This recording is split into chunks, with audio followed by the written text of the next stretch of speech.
السلام علیکم ورحمۃ اللہ وبرکاتہ۔ وعلیکم السلام ورحمۃ اللہ وبرکاتہ۔ کنیز فاطمہ، آج ہمارا ٹاپک ہے شرارت۔ بچوں کو تو کام ہی شرارت کرنا ہے، تو کنیز فاطمہ یہ بتائیں شرارت کس کو کہتے ہیں؟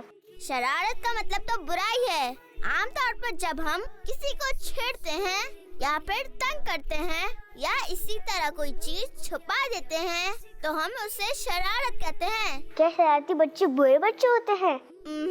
نہیں، بچے تو برے نہیں ہوتے، بچے تو پیارے ہوتے ہیں، مگر ان کی شرارت جس سے کسی کو تکلیف ہو یا کسی کا نقصان ہو جائے تو وہ شرارت بری ہوتی ہے۔ تو شرارتی بچوں کے ساتھ کیا کرنا چاہیے؟